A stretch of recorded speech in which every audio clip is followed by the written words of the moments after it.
Nakikita ko pa rin mag-post yung mga aplikante sa enlistment na akala mo sure bull agad. Itong comment na to is related dun sa video ko na about dun sa mga aplikante na pinupost yung pagpapalakas nila, yung for preparing for the requirements, na nag-apply sila for PCG, sa PNP, sa Marines, Army, or any branch of service or mapa-private. At nabanggit ko nga rin dun na you're not obliged to inform everybody sa social media kasi yung iba nga ang sabi nila may evil eye. At ang dami nga nakarelate doon kasi may mga experience daw sila na nag-post sila sa social media and yun, unfortunately hindi sila tuloy doon sa in-apply nila.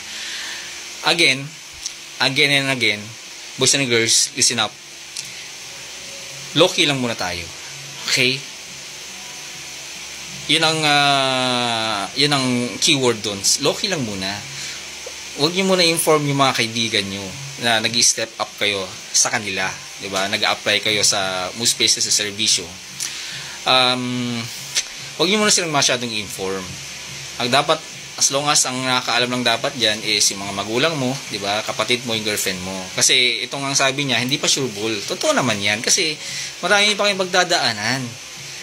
Andyan yung medical. So, sabi ko nga, sana naman, wag naman sana na may sakit pala kayo, di ba? May deliberation pa kayo, di ba? Sasagot pa kayo sa mga tanong ng panelist na bakit ka nag-apply dito, di ba?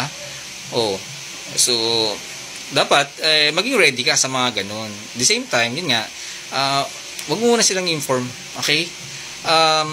Naalala ko nga dati, story time. Kasi nung huli kong trabaho before ako pumasok sa serbisyo is I'm a Toyota agent.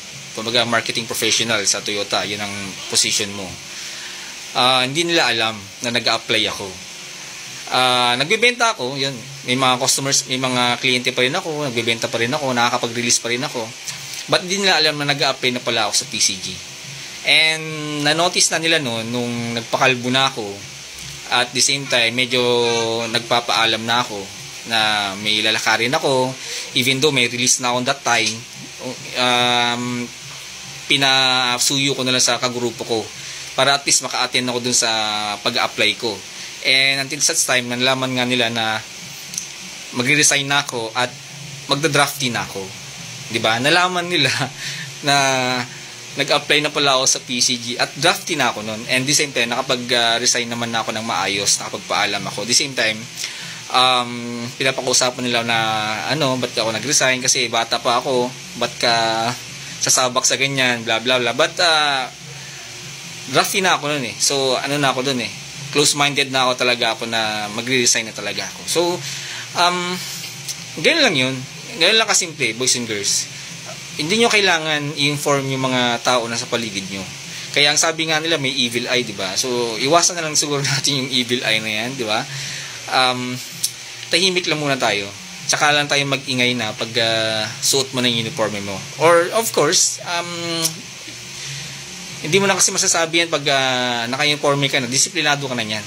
Once na lumabas ka ng training center, hindi ka na rin panay magpo-post na, or depende na sa tao yan, di ba? Sa akin, as much as possible, hindi ako masyadong nagpo-post na naka-uniform. Kasi, wala eh. Ako, ganun ako.